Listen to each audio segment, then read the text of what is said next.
श्रीराम.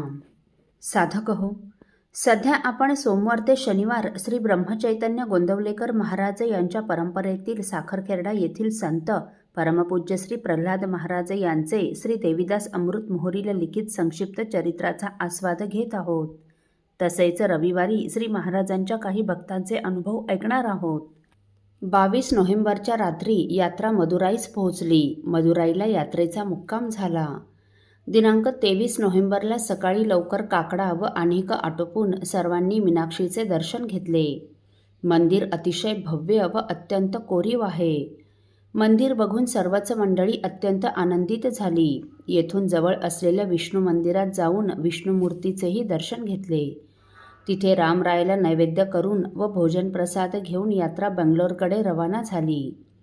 बंगलोरला यात्रेचा मुक्काम झाला. हा साधारण 450 किलोमीटरचा प्रवास झाला. दिनांक 24 नोव्हेंबरला सकाळी काकडा व अल्पोपहार करून झाला. येथे श्री ब्रह्मचैतन्य महाराजांचे एक मंदिर आहे. तेथे श्री ब्रह्मचैतन्य महाराजांचे दर्शन घेऊन यात्रा म्हैसूरकडे निघाली. या प्रवासात महाराजांच्या गाडीला एक कालवड आडवी आली.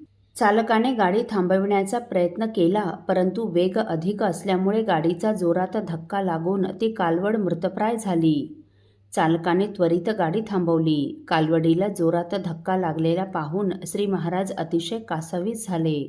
महाराज रामराया असं म्हणून ते लगेच गाडीखाली उतरले आणि त्या खाली पडलेल्या कालवडीचं मस्तक आपल्या मांडीवर घेऊन महाराज रामराया मायबाई असं सारखं म्हणून तिचे मुख कुरवाळीत आणि तिच्या पाठीवरून अत्यंत हळुवारपणे हात फिरवीत अत्यंत करुण स्वराने रामरायाचा धावा करू लागले.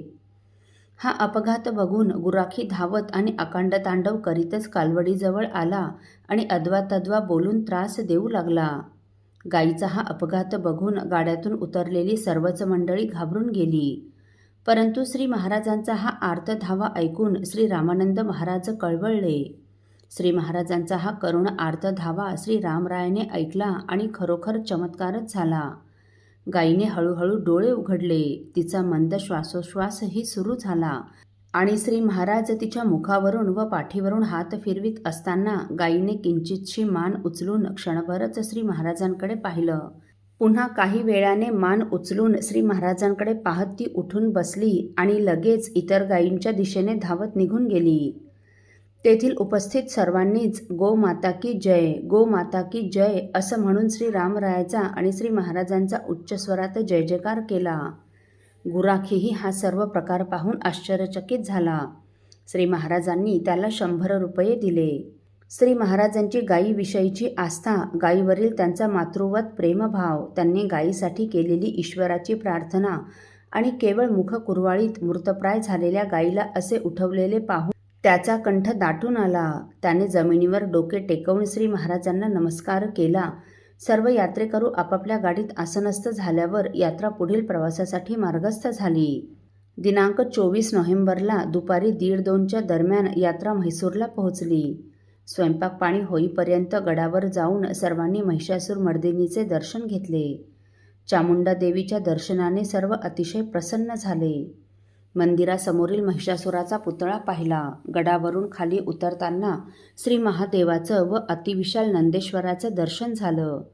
नैवेद्य प्रसाद होऊन मंडळींनी थोडा विश्राम केला व दुपारी 5च्या दरम्यान मंडळी तेथील प्रसिद्ध वृंदावन उद्यान पाहण्यास गेली. हे वृंदावन उद्यान अतिशय सुंदर असून अनेक चित्रपटांचे चित्रीकरण यात झालेले आहे व होत असते. त्यावेळी श्री महाराज व त्यांच्यासोबत काही वयस्कर वृद्ध मंडळी मात्र निवासस्थानीच थांबली होती. त्यात दाजीबा शिंदेकर, रावसाहेब धानोरकर, राजाभाऊ जोशी जिंतूरकर वगैरे मंडळी होती. तेव्हा राजाभाऊ जोशींनी श्री महाराजांना नमस्कार करून एक प्रश्न विचारला. महाराज, सर्व लोक म्हणतात की आपले 60,000 शिष्य आहेत. तेव्हा हे ऐकून श्री महाराज म्हणाले, हे मला काही माहीत नाही, परंतु तसे 2-3 मात्र आहेत. असो. साधक हो, महादेवाच्या मंदिरात यात्रेचा मुक्काम होता. सर्व यात्रेकरू गाढ झोपेमध्ये असताना रात्री 2:30च्या सुमारास अकराळ विक्राळ चेहऱ्याचे 15-20 दांडगे लोक हातात काठ्या घेऊन मंदिराच्या महाद्वारात उभे असलेले पहारा देणाऱ्या व्यक्तीच्या दृष्टीस पडले. तेव्हा श्री रामरायाने सर्व यात्रेकरूंना कसे सांभाळून घेतले हे आपण पुढील भागात ऐकणार आहोत. श्री राम समर्थ. आपल्यातील कोणा श्रींच्या भक्तांना श्रींचे काही अनुभव आले असतील तर कृपया आपण मला ते 9422843253 अथवा सुनील दादांच्या 9892608401 या व्हॉट्सअप नंबरवर कळवावेत अशी नम्र विनंती. श्री राम समर्थ.